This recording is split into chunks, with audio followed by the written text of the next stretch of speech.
So, as you guys may or may, we'll go over here for now. As you guys may or may not have known, I'm having surgery tomorrow morning. Let's get this all set up before I start talking.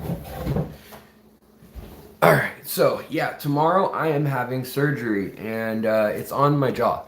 So, my teeth, which broke into a million little pieces when I got hit by lightning. They've been holding on by thread. Some of these aren't even like that one and that one. Those are crowns and root canal buildup crown and then a gum graft.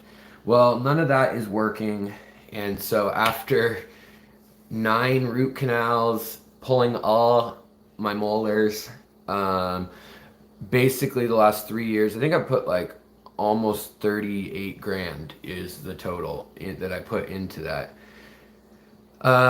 Well, after all that, it's not working. So I knew it was coming. Then I saw another second. I got a second opinion, and they're like, "Oh, we can fix it." And so I went to this other dental surgeon for a while.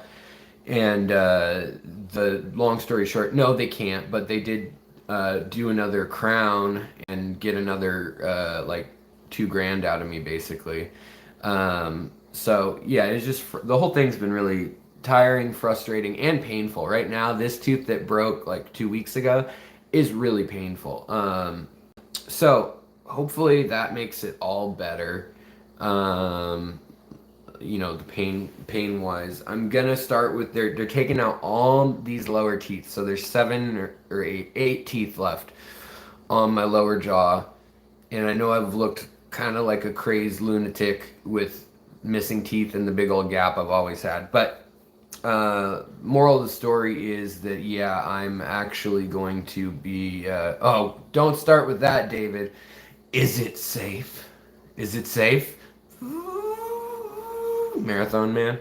Oh man. So yeah, I'm gonna get nitrous, and they gave me Xanax. So, and being that I'm sober and don't usually take Xanax or alcohol or anything like that anymore, it should look me pretty good. I would hope. I hope. That being said, when I had my wisdom teeth out, they gave me an IV to knock me out, which I could have had this time, but it would have been $1,200 more out of pocket. So I'm going to be awake for this one, and it's going to be 4 hours ish of work. So hopefully the gas and the Xanax work well. But in any case, so I am going to be gone. I don't know how long I'll be gone. Oh, and by the way, if you didn't know, Chattanooga Ed is doing a stream right now. So if you want to catch a live stream that's normal, you know, then go check his out, definitely. Because this, I just wanted to get this up here rather than posting an edited video or anything like that. And I wanted to just speak from the heart, from my heart or whatever, to whoever is out there right now. So, yeah, nitrous usually does work pretty well. It's a pretty amazing chemical. I mean, it's literally just nitrogen and oxygen. It's the simplest molecule other than xenon that humans get an altered mood or sensation from. Kind of crazy. Yeah, so the science of it is really interesting. Josh says, I got sober 15 months ago. I had 8 bad cavities. I didn't let them use any meds. Yours will be much worse. Good luck. Yeah, yeah, I've done that before. I used to be afraid of needles, ironically, before when I was a teenager. I guess I was messing around with bad things then. But I was afraid of dentist needles, basically. I was afraid of a needle that I wasn't in control of. And I told them, no, I'm not getting Novocaine, just do the filling. And so I had a filling done, no, root canal done without anything. And oh boy, sitting still was one of the hardest tasks of my life. So I would never do that again. That was, what, 18 years ago or something. So learned my lesson there. But yeah, take them up on the laughing gas, that's for sure. So Other than letting folks know that I don't know how long it's going to take to heal. You know, I'll probably come back and look like a goofball for a while in that I'll have no lower teeth. Like my diet, literally, I've stocked up on drinks, like Ensure and like stuff that has like vitamins in it, basically, like those smoothies, or they're called smoothies, but they're just a drink, that have vitamins in them and nutrients, like energy drinks, but not the hyper kind. And So yeah, I'll be doing those. Can't use a straw either because that can give you dry socket. So it'll be like sipping that stuff. But I anticipate that them ripping out all these teeth, that having a trench missing in there is going to be real gross and bloody for the first few days. So obviously I won't be on live stream or do anything like that, probably for a little bit. And it's going to limit the fact that I can't lift stuff for a little while because they don't want you to dislodge the clot. And I've even learned that from some of the other dental work I've had done in the last few years. So if you lift, sorry guys, hold on, let me mute my phone. I think my wife is probably, yes. All right, sorry about that, guys, if you were hearing beeps and boops and bops.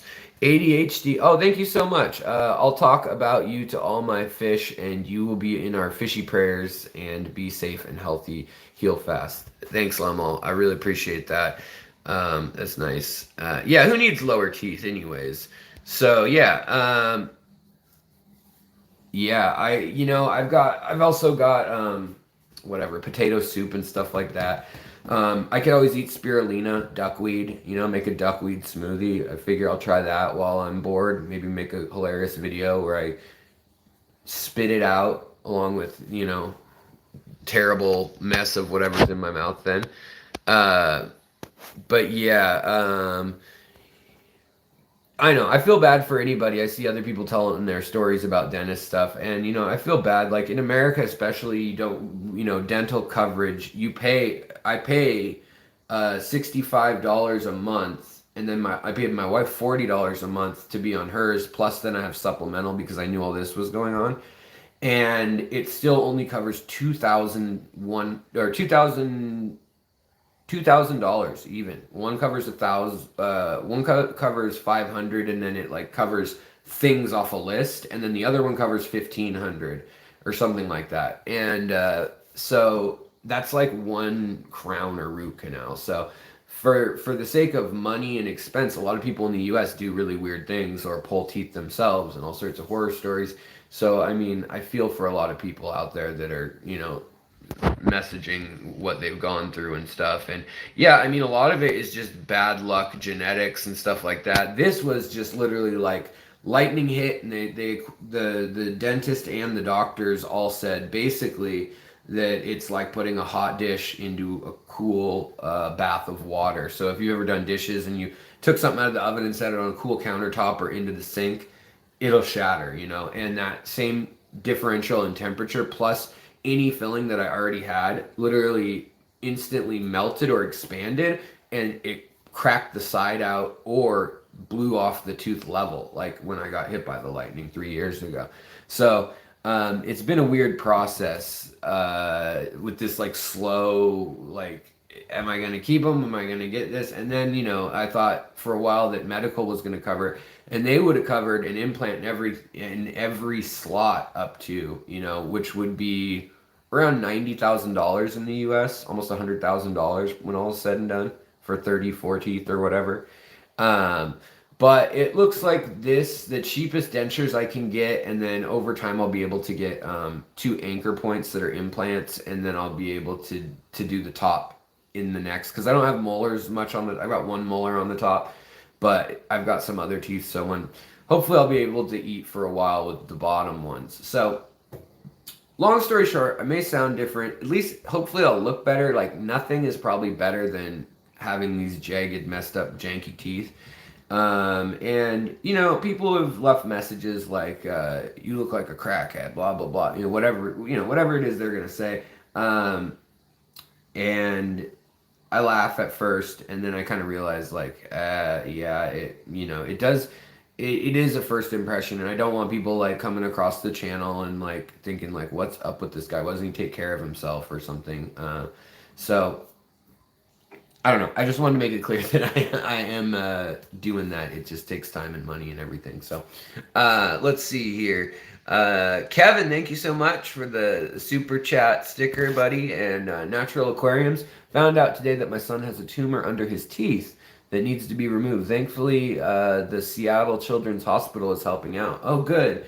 I mean, not good, but I'm glad that they're helping you out. That's a kind of bizarre situation. I'm sorry to hear about that. My dad just had a cancerous spot removed on his back like 2 days ago. So, I mean, there's all sorts of weird stuff that can happen. But also, Rachel, thank you so much. I just saw that I just got a little alert from Venmo. And I really appreciate that because they don't take the cut. So thank you for that. And by the way, anybody who ever donates to the channel, please make sure that you have more than enough money for what you need to cover before you even think about, donating to the channel, operational costs and so forth. Yeah, I would just feel bad if anybody was, sacrificing something of their own, that they really need for this channel. Just if you've got a little extra and it's worth it to you, then you can consider that. But yeah, I don't know. I was thinking about that and it was kind of grinding on my conscience the other night, thinking like, is this method a good one or is it like exploitative? But in any case, so enough of the gross stuff. I have a challenge, and while I'm gone, I'm hoping it's going to be a week or two and not a month before I'm back. I have some videos ready to be uploaded and all that, so there's that. But I'm hoping to be back as soon as I can be. And the other thing is that I have a challenge for you. The tank time challenge is what I'm calling it. And it's to go through your tanks and pay attention for a couple months or weeks, or if you know your tanks well, you'll already know the answer to this. But it's going to be which of your tanks takes the most time. And tonight I wanted to just briefly show you guys which 3 take the most time in order out of all my tanks. So you guys have seen my tanks recently. I'm not going to do an in-depth tour. I'm just literally going to show you the tanks that are set up right now. And I do have a big announcement. If you're a live bearer nerd, I guess you'll be excited about it. And I'm going to give you guys a sneak peek of that right now too, which is it's a line of endlers that I've been working on really intensely for the last year and a half. I've had 4 tanks going with it, and just they've been up top, and they're in the tannin looking water, and that's why it's tannin looking, is so you guys don't really see what's going on up there, because I wanted to make us, I want it to be a fun surprise, just like when I made my Volta line about 3 years ago. And when all's said and done, I've been working on the genetics of this line for 6 years now. Because I started with the Voltas and then kept altering them. So I'll have a video coming out explaining that, showing them. But on my Instagram, which isn't super popular, I don't post a ton on there. Oh, thank you so much, Kenny and Danny. Good luck tomorrow, brother, from Danikin Aquatics. Wow, that's really nice of you, man. I appreciate it. I know you've had medical, dental, all that stuff issues in the past, so thanks, man. The support's appreciated, and I mean the emotional support too. So, thank you. I don't like the dentist, especially after this last year. So, 1, I am nervous. 2, 4 hours is a long time. Oh, holy cannoli. Thank you so much, Kevin. Wow. 1990. Wow, man. Thank you. That's very kind of you, Kevin. And by the way, I was going to say this and forgot when I saw Kevin's first comment was Kevin talked to me the other night, and I want to... he was really concerned, and I know Kevin's a really nice guy. He's got a heart of gold. And he had somebody basically clone his account by making his account, and then they stole his profile picture. And when people thought he was basically Kevin of his own channel and everything, they basically put on inappropriate content on someone's stream live. And Kevin called me just freaking out and, really upset by it. So that's really just a bummer that someone would do that in our community. If you guys have personal issues, like, sort it out civilly. Like, whoever did that, that's just, it's, it's, it's sad. I mean, clearly somebody they don't feel like they're in control of their life or things are going well. And so they had to pull this move to feel like they had power and control over something, and it came out on Kevin. So I just wanted to say that in case you see another Kevin, like, you can always or you can always verify if it's him by clicking on the page and then going to it and seeing if all his videos are there. The other person clearly didn't have anything, and so they just made the profile picture, and most of us are used to it and wouldn't be expecting it. It would have been really easy to let him up and then have some person do that. So just a word to the community. Like, I guess we have to be careful. Somebody is impersonating people. It's not hard to do, but maybe face check people before they come up on your streams if you're having a panel or whatnot. I have this weird thing going on with my hair right now. On this side it's combed like away, so there's a break. On this side it like does this weird squiggle. Any case, but yeah, so let's just be kind to one another and keep an eye out, because there's not a ton you can do other than report that activity if you see it on the account you see it. But sometimes it's hard on YouTube. You can't even click on the person and go to their account sometimes, like on mobile. So yeah, whatever. It's a bummer, but apparently now we have to be careful of that crap. So word to anybody, just be careful who comes up and what's going on. So on to fish-related items. So let's switch this around. This tank, you guys remember this tank? Hi guys, you remember me? There's something on my lens. Hold on. All right, maybe that's a little better.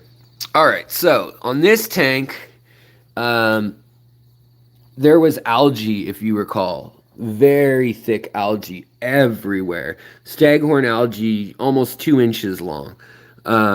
Because I went to Oregon and left the light on, and it wasn't the good Fluval 3.0. I left the weaker light on, and the weaker light was basically just an algae lamp because everything was coated. And I used the same methods that I always use.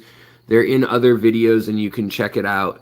But so far it's almost back to normal, almost back to leveled out. There you can still see there's some. But other than a few spots down here, which the auto sinkless will clean up, and then also the Stiphodons, they're doing a really good job cleaning. He's cleaning as we speak, and they're really gentle at cleaning, which is great. They like biofilm more, but they will eat the algae too. And then the other critter in here that is just, indispensable is the Reticulated Algae Eater, who's a baby. And you want to get them when they're babies. That is the best time to get them because they'll eat the most then. And they'll try to bulk up. I'm trying to see where he's even hiding right now. There's not that many hiding spots in this tank, and yet everybody has found all of them. But yeah, you can see how fat this little anti-egg Stiphodon goby is. But some species of Stiphodons are better than others at cleaning, and some, whatnot. Also, I have baby lemon plecos and albino plecos in here, so they're working on cleaning up this brush for me. Loaches, they're supposed to eat algae sometimes, but you got to check which kind of loach you've got and which kind of algae it is. These loaches like the green algae, and they actually these are the Lake Inlet loaches. they'll actually eat the other kinds too. Like the harder brown stuff that's like diatom. They can't really take it off the glass altogether. They don't have hard teeth for that, but they will work on it when it's on leaves and things. They'll kind of sometimes scrape the leaf a little bit. You'll even be able to see little pinhole marks like right here of when they've cleared it of algae like they did here on this crypt. This may melt because they did that so roughly or so thoroughly, but they're a good fish. The lake inlay red-tailed loach is a good fish for cleaning up. And I don't know where the little guy is right now. He's hiding somewhere. But I wanted to show him off because he's the star of cleaning up this tank as far as biological cleanup. And then the other part has just been keeping the light off all but about 5 hours of the day. Here's more loaches. They're just hitting the deck. They're just low. But yeah, so we're getting the aquascape back, and then hopefully we'll get the carpet grown back out. So another little trick is once you see algae has taken over and formed really harshly, you can cover up a lot of your carpeting plants with aqua soil like I've done here. Like this is actually all grown in now as a carpet, but I've covered most of it up. There's some of it, it's all a network, and so some of it is still getting light and flow and nutrients, but you can see here that there's pieces all the way back and all the way over, and I basically just kicked some pebbles of the aqua soil over them so that and right there I just dislodged some too, but so that there is it hides it from growing more algae, and then you can uncover it and boom, it comes back to life, no problem. So there's that. I just saw another super chat, and I really want to thank you guys for that, because I don't know what Nigel, thank you so much, man. Nigel Rocket, because I don't know what the next couple weeks hold. So you know, all the subscribers and all that is really your memberships, your super chats, all that really means a lot, and I appreciate it. So thank you if you can do that, but no pressure if you can't. Just your viewership is worth so much to me. Oh, Emily, thank you so much. I appreciate it. And again, so good to meet you and so fun to hang out with some fishy folks in Portland. I will be back in Portland in the end, well, mid-November. So I will definitely,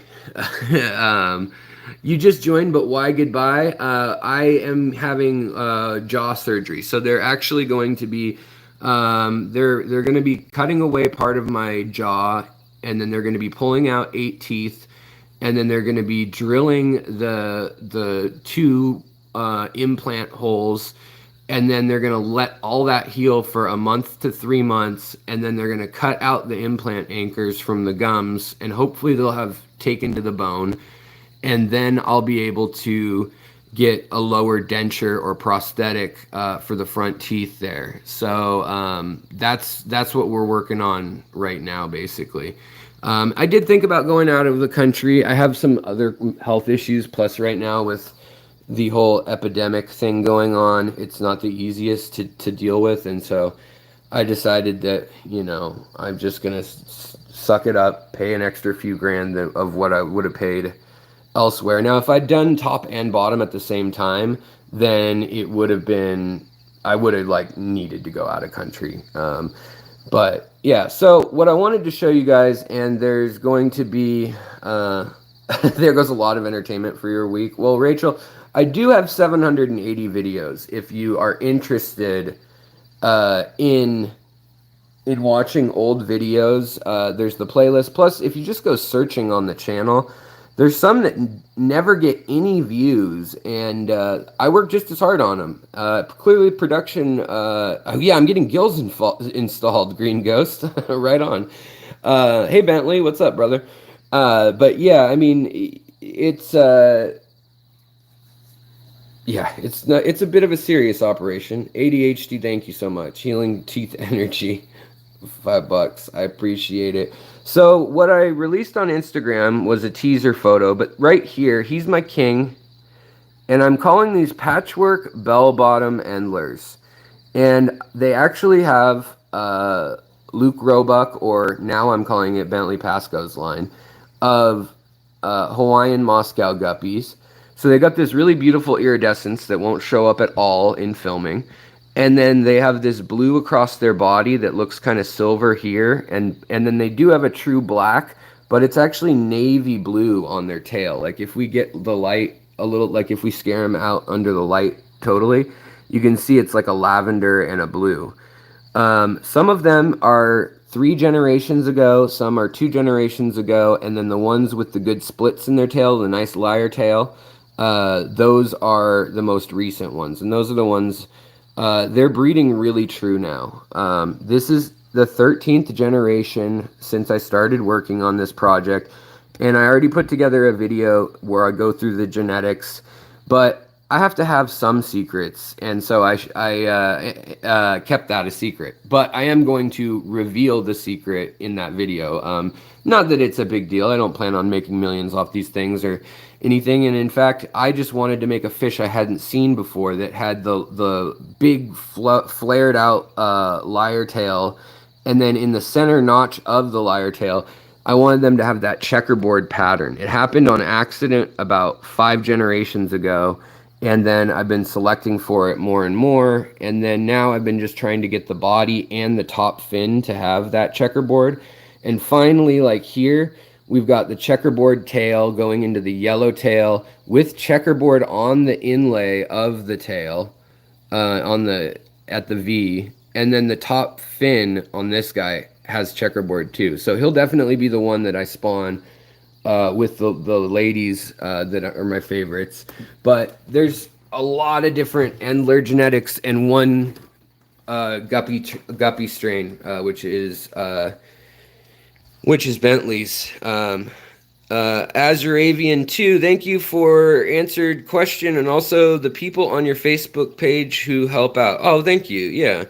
For sure. If I'm always trying to get to, I'll be able to answer questions. So if you guys have questions, I'll still be trying to help out with that for sure. Rachel, oh my goodness, thank you so much. I mean, you were so kind.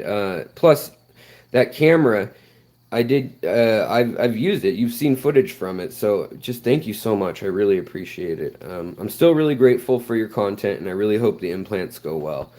Thank you guys. Laura, geez, thank you so much. I'm overwhelmed. Alan, Alan, buddy, you always, man, you guys are gonna make me tear up. Like seriously, I don't know. You guys might not. So you guys don't know everything going on in my life, obviously, but I mean, I've got a couple close friends in real life, but really, I don't have that many now. I've lost a lot over the years to drugs, alcohol, car wrecks, and suicide, or they just moved away. They're successful and they moved away. So my wife and I, we have friends and everything, but it's pretty limited. And so we've really got, I mean, so really, I really do consider you guys my real friends. And I know a lot of creators say that or things like that, but I mean, I really mean it. Like, you guys know who you are, but a lot of you I talk to at 2, 3 in the morning frequently about non-fish stuff. So, you know, thank you very much, guys. I appreciate it, and yeah, I really do appreciate it. Check the fish box. Secret history living. Do you use water for or is it just for your plants? Oh, I use the watering can for tanks lately because I'm not allowed to lift. That's the other big surgery news that I have to tell you too, which is I have to have spinal surgery. I've been limping and having a really extremely bad, painful time with my sciatic nerve from the lightning injury. And basically they told me that it's starting to do damage that's not reversible, and they're telling me that I gotta get in there and at least get the pressure off the nerve or the nerve will die, which to me I was like, oh, the nerve's gonna die, sweet, I won't have pain. but apparently it'll impact my ability to walk and everything. So that's the next thing, and that appointment is literally on Wednesday. So hopefully I'll be recovered enough from having all the teeth yanked out and the bone ground down on my. Luckily, I have a big fat mouth, because this is all bone, and I guess with a lot of people it's not, and so. They have like enough bone in my jaw that they can level it all out, which apparently is good for making stuff fit for the prosthetics. So there's that. All right, I'll stop talking about all that stuff. But Karen, the good twin, I enjoy that. Halen, thank you, man.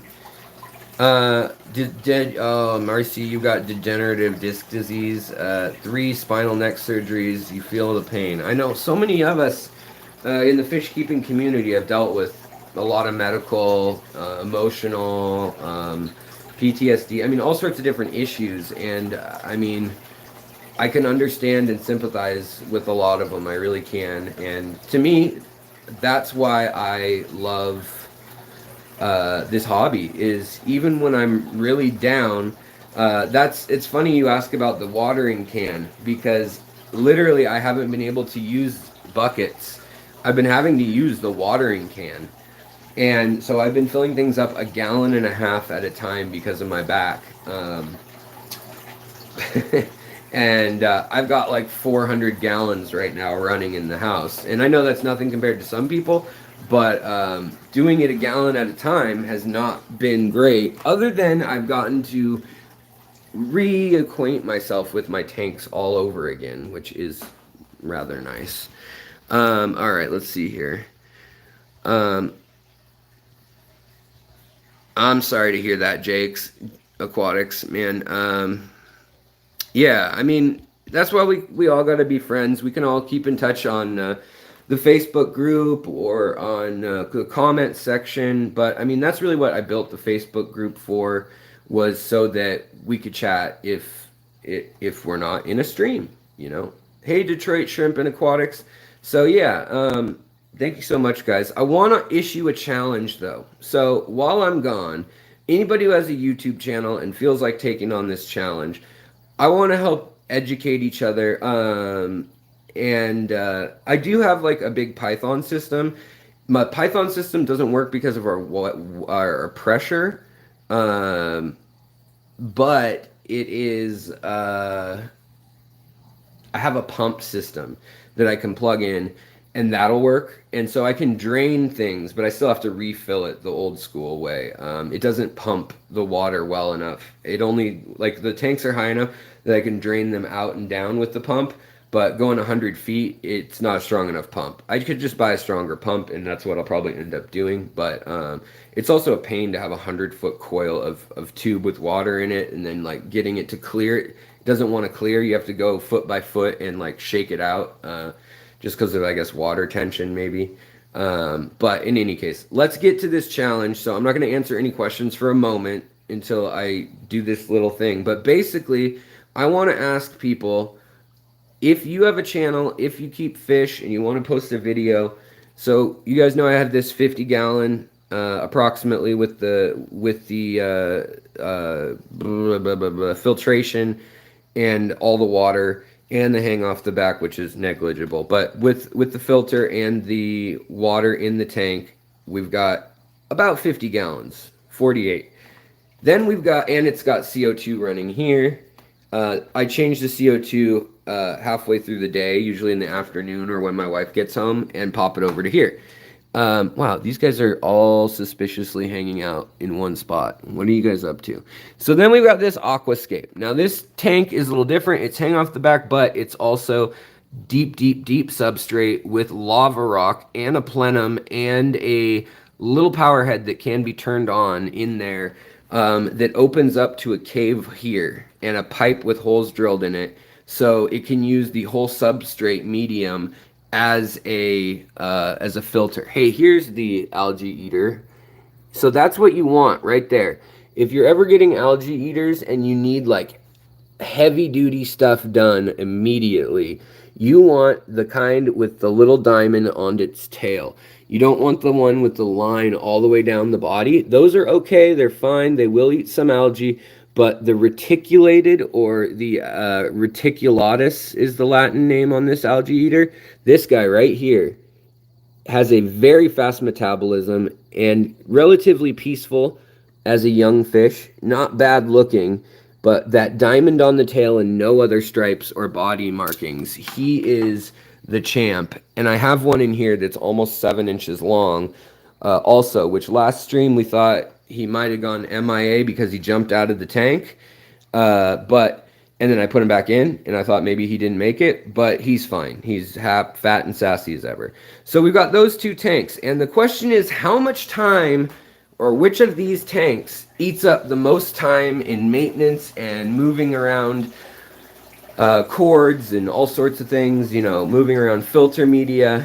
And then we've got this tank, which is set up as a, well, it's got stiphodons in it. They can climb, but it's also got hang off the back filter that needs to fall to create as much, well, it doesn't need to fall, but I'd need an even bigger filter. So we got a 40-gallon filter on there that is churning the water away so that it's like a little brook or a spring. And we've got rainbow fish in here, and a selection of small rainbow fish and shrimp, and what else is in here? Gobies, really. Bumblebee freshwater gobies, 3 species of stiphodons right now, 14 total stiphodons. Then we've got the coal tank that you guys don't get to see because that's part of the breeding project. I mean, you can look in it real quick, but these guys are my MIAs from the group. Then we've got these grow out tanks. They don't have any air going. Well, this one does right now because these guys are getting bigger. But this one, this is where all my baby half beaks and pencil fish and all that stuff. Anything that hangs out near the top, the babies go in there.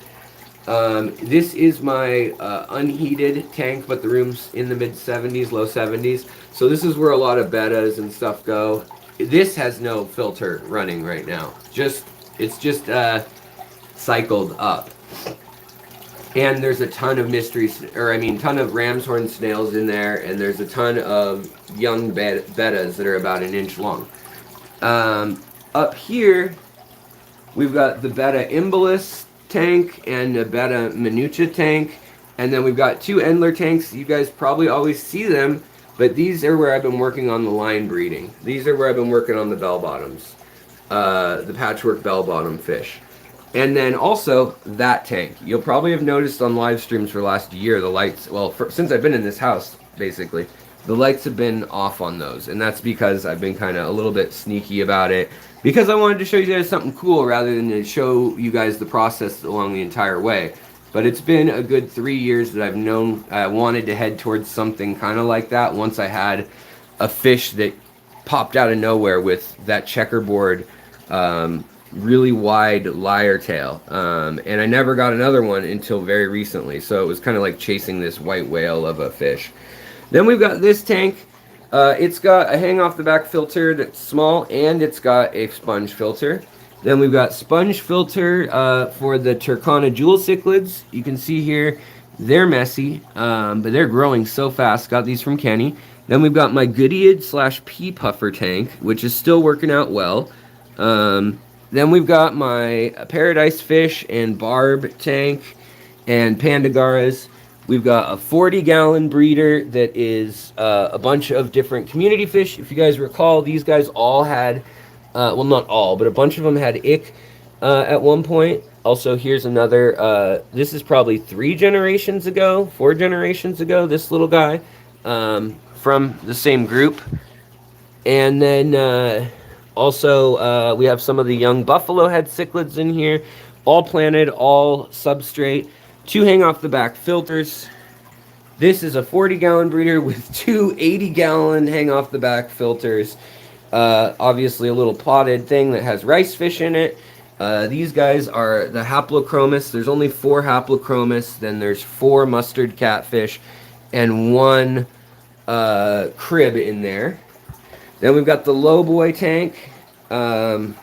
that is no tech, except it has my my brine shrimp hatching air stone hanging out in it right now just to clean it because it got kind of stuck.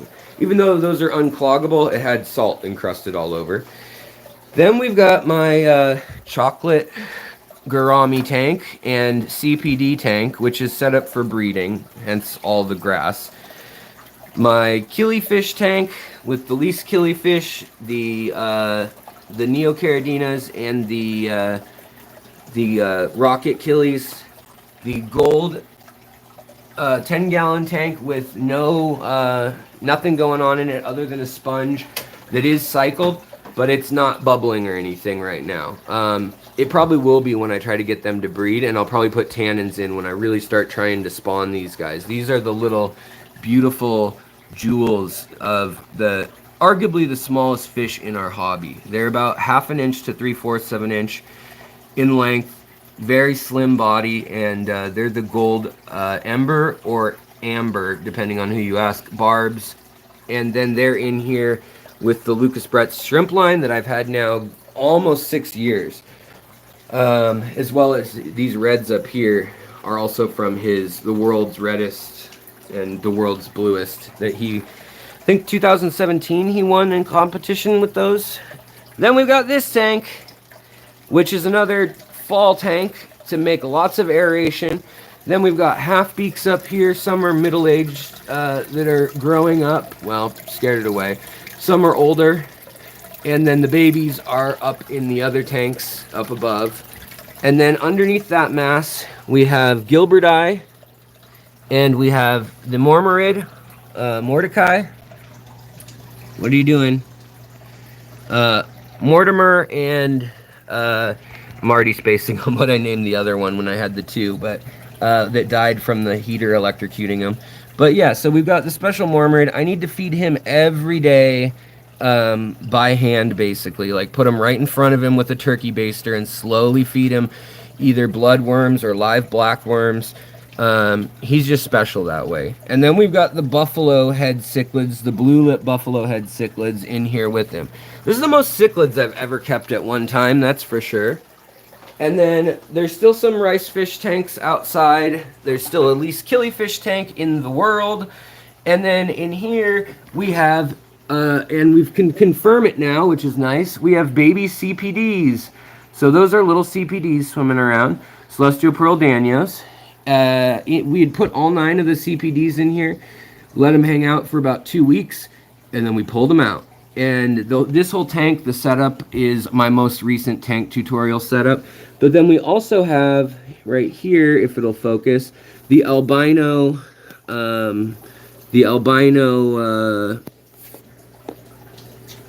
paradise fish, or paradise gouramis, are also in here. So they're hanging out. They hang out usually at the top or in the moss. See if there's any others hanging out, obviously, right now. There are, last night, I counted about 30 babies that I decided I'm going to try to raise from about 30. And then here we've got, yeah, they're mostly hanging out here. So there's 2 generations of them that are only a few weeks apart. And they've got stomachs and, you know, the full set of fins and everything now, which is nice. You can tell what they are when you zoom in. And then the CPD fish are just real small still. But they're living off of freshly hatched baby brine, vinegar eels, and then also they're starting to eat the aquarium co-op fry food that's like the dust in a bottle. Okay, so out of all those tanks and these, which don't have any filtration, amazingly enough, just tons of moss, some java ferns, low light that gets on there that's about like that. It's a shop light that was 20 bucks at Lowe's. That's all those Madara rice fish have, and they're fine. I mean, their water can have a lot of ammonia in it, and they stay fine. I try to change it so that doesn't happen, but yeah. And then this guy has a lot of filtration on it, and changing the filters is a bear, I will say that. And these fish decided to totally ruin anything resembling an aquascape, and they've mulmed up every inch of the tank. When they fight in here, you can hear it in the other room. They slam into the glass, and they apparently Lawrence Kent keeps them in a 40-gallon breeder, but 12 of them instead of 4. And his just, they don't have enough room to fight. Or no, they're in a 30 breeder. That's what they're in. They don't have enough room to fight. Whereas mine have enough room to fight, and they're real loud. So, what do you guys think is my hardest tank to keep? Or which ones would you say take up the most of my time out of all those tanks? Amy Lou, thank you so much. That's so kind of you. Man, it was so cool to meet everybody down in Portland. Like I said, I'll be down there again the second Sunday of November with no lower teeth, but we'll have masks on so no one will know. It's too bad I can't put a mask on during the live streams. All right, let's see. What do you do with my tanks when I'm on vacation? Well, there's a reason a lot of my tanks don't eat. Yeah, I think Mordecai, Visine, I think that Mordecai's tank is causing the hand feeding in that I think he's stressed. He probably needs his own tank. And so I'm kind of debating what I want to do, or if I want to give him to a friend who has a huge African tank that's like 400 and some gallons, and he has other mormerids, like in a school of Petersii, elephant nose fish. But I don't know. I'm trying to decide.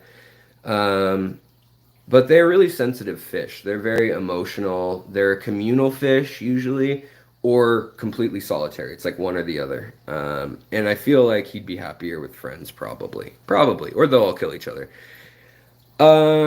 Yes, I am coming. Ian Atkins, I am coming to the GPAS, the Greater Portland Area Aquarium Society meeting. I will be speaking about the history. Well, basically a similar talk to the one I gave down at Fishtoberfest, but longer and more time for questions. And, I have about 10 speeches that I can give to clubs if anybody is interested. Plus any of my videos, I can happily always, revisit those for folks. But really my main topics are stuff that have to do with the history of the hobby.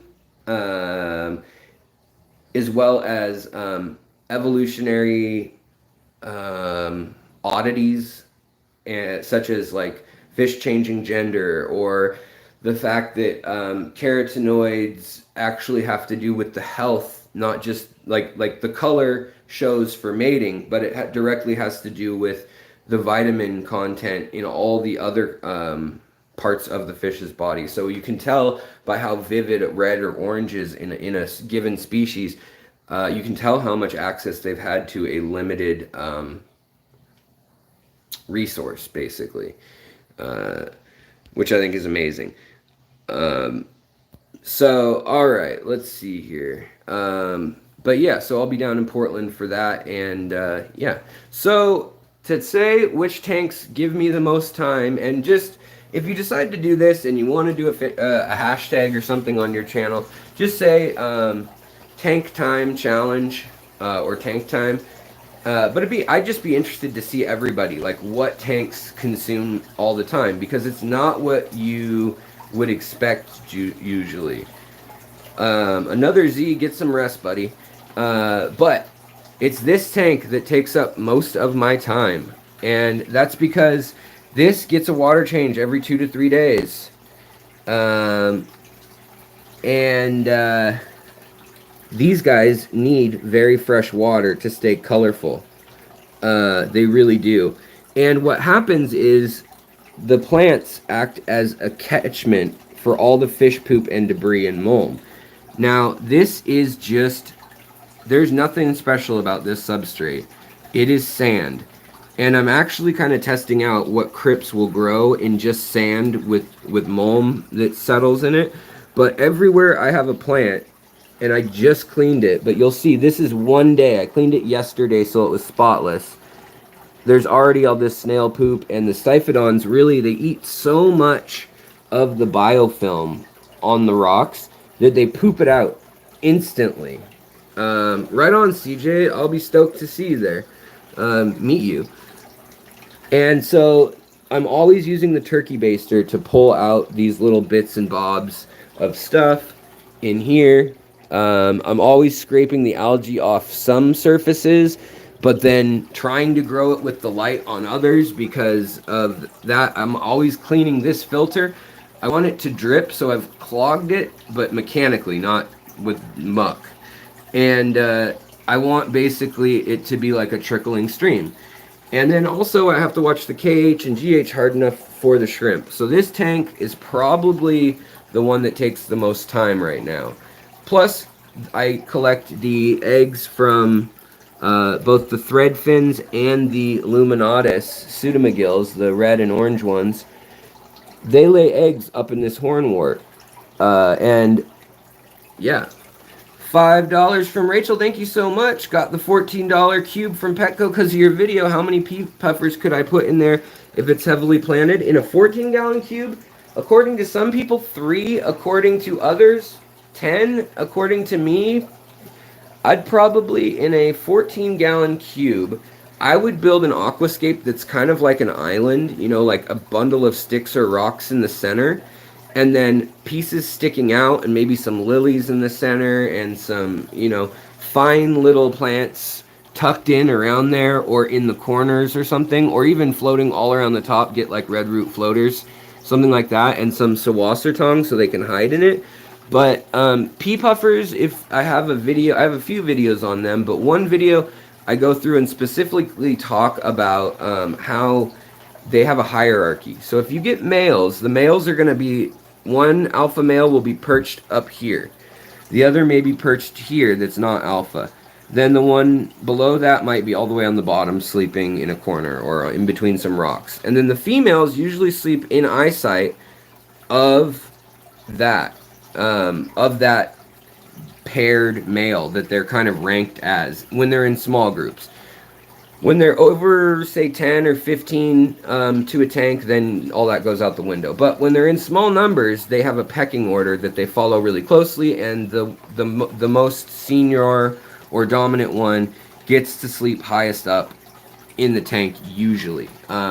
So it won't be ambushed in theory, at least not by another fish. And so, yeah, there's that. So I would say easily 6 you could put in there. I think that's a good number. But what I would do is I'd do 2 males and 4 females probably. Or 7 and do 4 females, 3 males. And I think if it's just puffers and like a nearite snail or something that's like a hardy snail that they can't get through the clean hardscape, or an autosynclus, then you'll be fine too. This is the next tank that takes up my time, and that's because I'm also gathering eggs from the Gertrude pseudomagills, these guys from the Aru Islands, and then all this hornwort, which is kind of cool. It's a red hornwort. So under highlight, it turns a really nice auburn red color, even into purples like a kabamba or something. But I'm redoing this tank as we speak to see if we can get Mordecai to be happier. He likes this teepee of logs, and he likes to feed there, but feeding him every day with a turkey baster is a pain, and I don't think he's super happy. So I mean, he's active. He's way more active than most. When I watch info on these fish, they're not real responsive or active, and he is totally the opposite of that. I mean, he's real curious, goes all over, doesn't seem to be scared of anybody in the tank fish-wise, but he is scared of, like, he'll rub against, like, a leaf that he wasn't expecting, and it'll, like, freak him out, and he'll, like, you know, go hide in the corner for a while. But he's really intelligent, and I think what I need to do is create little puzzles like you do with cats and dogs. So, like, make a container and fill it with bloodworms that he has to, like, use his nose to figure out how to eat, so that it takes him some time and it occupies his brain. Because I think he's just too darn smart, and he's getting bored, and he can find them under the sand if he wants to. But there are some blackworms living under the sand that he just doesn't want to eat, I guess. I don't know. They come out at night when you shine a flashlight at night. and he knows they're there. He'll go over and like kind of feel them, and then they'll jet back down into their burrows. But he seems to like the blood worms a lot more. So, but the buffalo cichlids, I also want to make them a rock like shelf. And people always say that you can't do, especially like Lake Victorian or Tanganyikan or Malawa or not Malawa, Malawi cichlids, that you can't have them with plants. But I'm bound to prove those people that you can keep some with them anyways, in just pure sand. So that's the other challenge, is I'm trying to let mulm accumulate in this tank, but not to the point of the nitrates and ammonia ever spiking. So that's all kind of a delicate dance like this one. Also, I want soft water, low TDS, and a neutral pH. So then the next tank that takes up a lot of my time, so probably 2 hours a week or something like that, other than the haircut I just gave this one, it wasn't taking up any of my time. It was taking up 30 seconds throwing food in there. But the next one is this one, because of the algae and the high ferts and the CO2 and the fact that I've actually got blue rams in here. Before we had cichlids in here that were spawning. And then we've got the pencil fish that were spawning. You guys probably remember when we were doing the aquascape competition, this was a jungle tank, all the way emergent growth. And now we've kind of reorganized, reshuffled, reset, but it's still running with multiple liquid fertilizers. And I've been working with redfish, bluefish on his system for nutrients, and really focusing in on low nitrates, high potassium, manganese, and magnesium, but no nitrates being added in your stuff, in your one a day. Now, I don't think you can truly have a comprehensive one a day additive for a tank. You can have plenty that work just fine, like aquarium co-ops or Seachem Flourish or whatever, but there's always going to be something missing for some plant if you're into the high-end aquascaping and difficult plants. Like, for instance, we've got a pretty specialized setup in here, but the purple crispus, Ponegieton crispus, it's looking like bacon right now. And also the adjustment period of it settling in, it's got a lot of holes in it right now. From it was weak, and then the snails and the Siamese algae eater, who's 7 inches long, were chewing on it. And those leaves are still, though, producing, like, they're still photosynthesizing because that main vein is intact. And so they're still growing, which just surprised me, because these leaves were maybe 8 inches long. Now they're over a foot long, and they've grown with the holes. Normally I'd always cut them, but I just don't want to lose the progress that this has had. And so I've just been letting it grow to see what happens, because I really want the plant to flower so that I can get seeds. These are a self-pollinating plant, where they'll grow 2 of the calyx and or pistil stamens. They'll grow 2, and then they'll cross and they'll pollinate. If you watch some of my videos on Aponegeton longiplumulosis and what's the other one? Ulvasis. I actually show you guys mine doing that. And if there's more than one plant in the water, they can sense the hormones, and they'll only send up a one-headed flower. But if there's multiple in the water, they'll set up the one, and then wind or touching has to do it, and they'll send daughter runner plants. Whereas if they're alone, they won't usually do the daughter running plants to break off as plantlets as much. They'll try to flower first. They'll try to pollinate themselves. Then they'll fall to seed. Then they'll use their energy to do a few daughter running plants. Then the main plant will go dormant. You'll have the bulb. And yeah, I'll make a video on it at some point when it's doing that. But I'm hoping to get some more of the Ulvasis red, which are from... they're from Singapore right now. I don't know of any in the U.S. other than from the guy I got them from, who may have sold some others now too. But he bought them in Singapore and brought them to the U.S. So a guy named William. that's in one of the plant buying forums. But yeah, so those are the tanks that take up the energy. So I don't have a ton more to say, but does anybody have any questions that I can help you guys with? I know I probably missed some in the comments. And let me focus on you guys now. Maybe I'll do a chat too where I'll type even if I'm not up to talking. Jess, how's it going, my friend?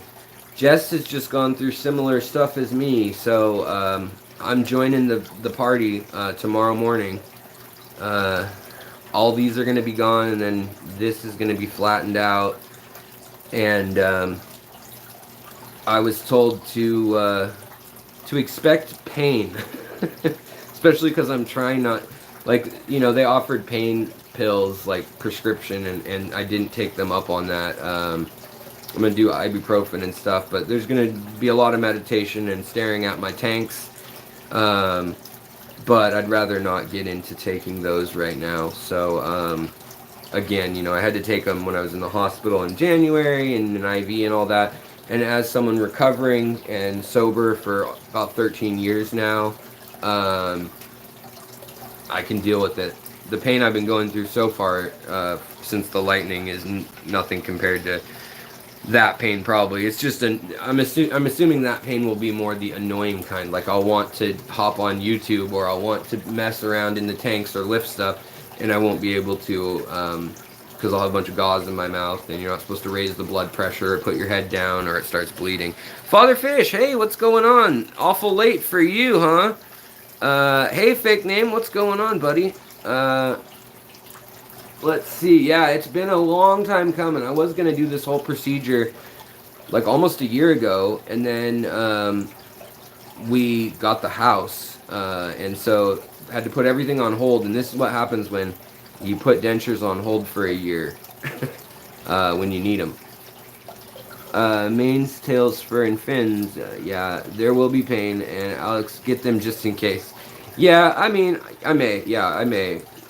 I mean, yeah, I'm not one of those people who's like, oh, if you slip up and do this or that, or if you're under, you know, or if you smoke pot, or if you have a beer, you're not clean anymore. It's way more about the mindset and all that. But I just don't want to be reliant on anything that I don't need to be. I got enough things like Dr. Pepper and fish tanks and my wife that, you know, I need in my life daily or I fall to pieces.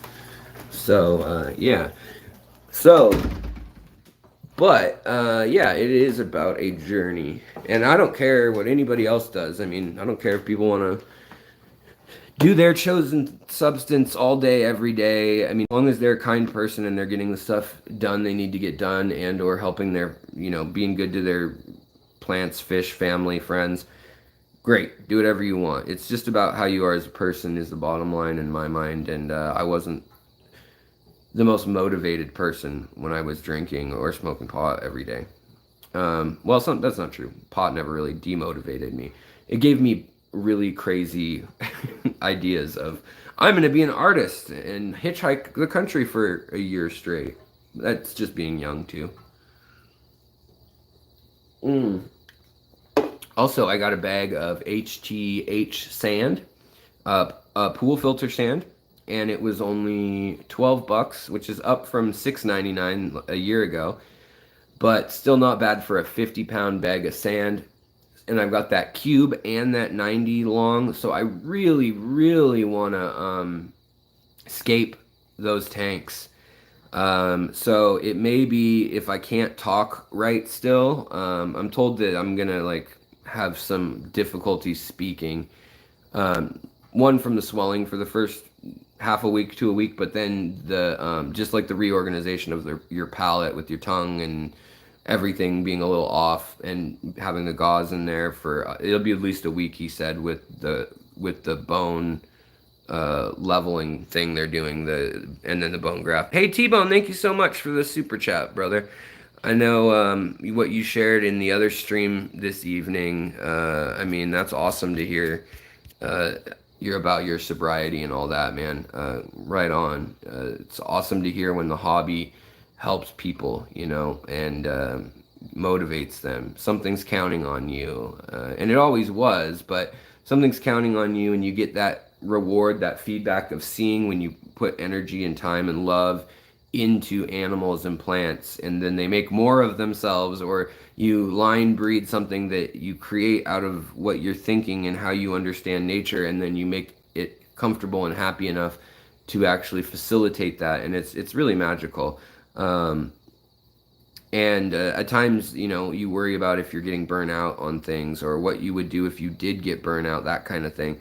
And for me, that just means it's time to maybe dial back what I've been doing a lot of, and then shift. And maybe I'll learn saltwater tanks, or maybe I'll do some other thing, paludariums. I'd love to do a lot of different things, and quite frankly, as the channel's grown, the money's grown, and I could foresee in another year or two, if the channel kept growing at the same rate that it has, it would be really cool if I could grow to a place where I could pay my basic bills and then still have, say, like a grand left over to go towards, or a sponsor to go towards building cool stuff. Right now, that's still what I spend any of my free money on, because I would love to do more immersed growth and more, I'd love to do poison dart frogs. I haven't had them in a long time. I'm not downsizing, Danny. I'm just having surgery on my janky teeth and my jaw, and some bone grafts and stuff like that. And Alan, the people don't even have to demand it. You know that you command enough of my attention with the aquascaping stuff and the secret poker games we play with James Bond, that if you demand it from me, if you tell me to build it, I will, and then you will come and check it out. If I build it, you will come. All right. So, yeah, I'm having all the bottom teeth removed, getting a prosthetic, and then they're putting in 2 anchors into the jaw so that I can get a bar snap in, so that basically I can get lower teeth. They'll have to do it with the top, too. Yeah, by people, I meant me. Yeah, I know, Alan. But, so in any case, Danny, I won't be talking right for a while. Yeah, the secret poker games behind this channel. Exactly. If you knew the sordid things we do to fund this channel. Alex, you will be right with your teeth. Yeah, I mean, hopefully it's all good. Yeah, it'll all heal quickly and go well. The issue is that I have lupus, and so that's why, one of the reasons why they didn't necessarily want to put me fully under. And then they offered twilight sedation, but it was like another $1,200, and I was like, nah, let's just do this. Let's make this one of those manhood rituals, one of those walking on hot coals things, it's mind over matter things. And I'll buy a tank with the 1,200 if if my wife will let me. Daniel Wilson, welcome. Please, any contact email. I have some rock picks. Yeah, Alexander J. Williamson at gmail.com is my info. It's around online a lot of places if you just look for it. And basically, yeah, send me an email. I'll try to identify the rocks for you. I get to emails as I get to them. First come, first serve generally. Channel members, if they message me through YouTube, it shows up like member, blah, blah, blah. So I'll usually hit those first in a day, and make sure nobody's got some really important issues. Same with Patreon. Patreon has become less about the rewards, and it's more just like, hey, I want to throw you $1 or whatever. And I wish I could just open up the membership perks of the community tab and posts and stuff to Patreon, but they haven't done that, probably for that reason. They don't want Patreon getting business. So but yeah, so in any case, I posted the links the other night when we watched that video on fish living above water. Danny says, secret is living in your aquarium. I got some mosses from Boost Plant today. They came in a great condition. Would it be better to throw them in water or leave them sealed until tomorrow. Oh, until tomorrow, just leave them sealed. They'll be totally fine. I would say some people like to actually grow them into emergent form. So like grow them. Um, I can't write a comment from this the way I'm streaming right now, unfortunately. But my email is Alexander J, the letter J, Williamson, so my name, at gmail.com. Uh, but yeah, so thank you, Alan. So in any case, yeah, I don't know. I don't have a whole more to say, but I just felt like I should say something, and also I wanted to just talk briefly about the whole which tank takes up the most time, and then I kind of thought about it, and I was like, it's not the tank size-wise that I'd expect. You know, it's a 12, or I mean a 17.5 gallon in here, and it's a 20 gallon that's half filled, so really like a 10 gallon, and then it's a 40 gallon that's two-thirds filled, so 30 gallon. And I just kind of find that interesting that those are the ones that I spend more time on. Some of them I can leave alone. I don't even need to add food. There's scuds, there's seed shrimp, there's algae. They just need their lights to go on and they need water top offs. But some of them, especially with small nano fish or live bears, if there aren't a ton of live bears, they'll eat their babies, they'll eat the scuds, they'll eat the shrimp that are in there, they'll eat the seed shrimp and the microscopic stuff. And it's it's a totally self-reliant ecosystem for the most part. I just throw a little food in there once in a while for fun. Um yeah, I saw that they do have UNS tanks back in stock. It's very interesting. Um, oh yeah, maybe I will, Mr. Grummy. Maybe I will try to sort out Discord a little bit while I'm not talking and I'm just dawdling on the computer.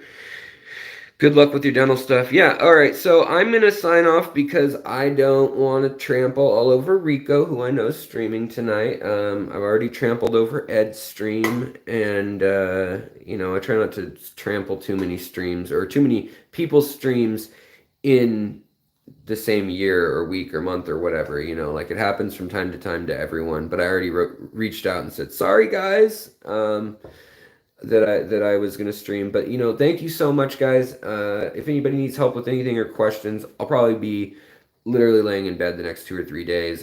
When I get surgery or have a major health issue because of my lupus, my immune system tends to take a big hit, and I tend to not be able to walk. My joints swell.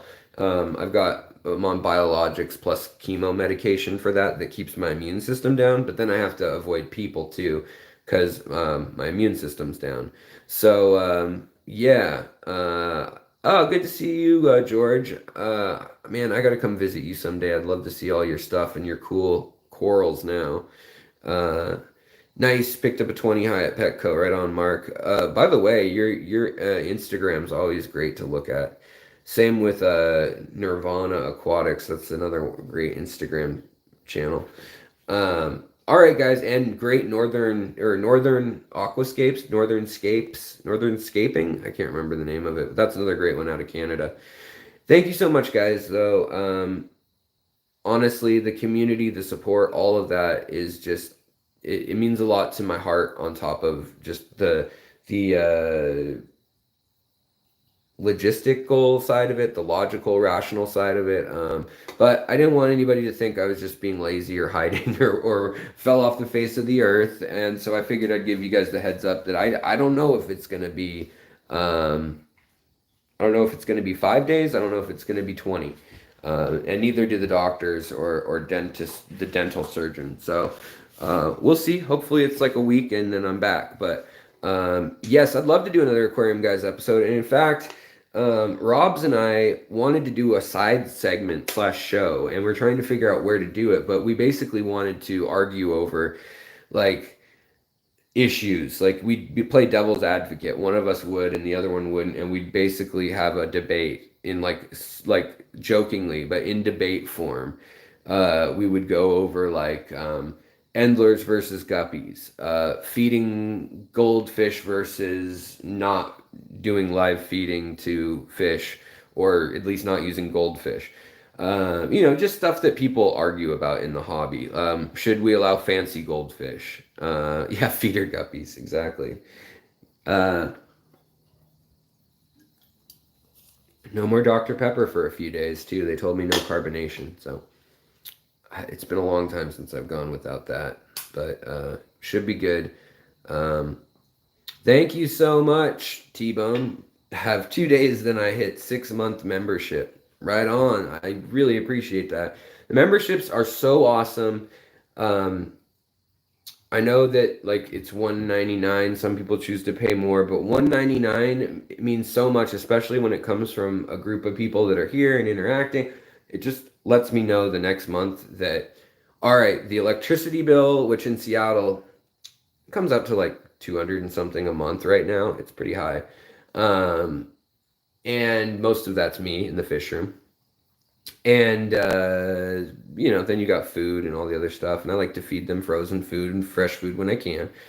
So it's cool to see the memberships getting to a point now where it almost just the memberships will cover the food and operational costs of the fish room. The fish room's expanded though, so and hopefully it will again. I hope 2 more aquascapes are coming. One, I want to do a blackwater aquascape again. I want to do a lake inlay tank biotope, and then I also want to do an all black and purple and red plant tank. So like dark green that looks black like Skeleton King or some of those booses. Bleeding Heart, Logonondromy Boldi, some of the, the Red Crispus, AR Mini, Crypt, Spiralis Red Tiger, things like that. Like I want to do a whole scape of red and purple and black sand, black rocks, like a dark scape, like surreal looking. Just in probably in that new cube is what I'm thinking. But yeah. So that's that, guys. Thank you so much. Your kindness, your kind words, thoughts, prayers, suggestions, your atheistic voodoo curses. I don't know, whatever you got for me, I'll take it. And as long, I appreciate it. So hopefully I'll talk to you guys soon. I'll post an update in the community tab when I see how things are going. And it means a lot to me if you guys want to go back and watch one of my old streams when I normally would be streaming.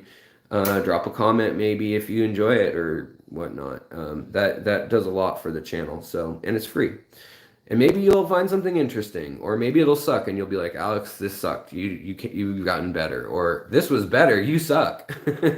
But either way, I'll get some feedback from it, and I'll appreciate that. But all of you guys have a wonderful evening, day, morning, night, midday, whatever it is, wherever you are.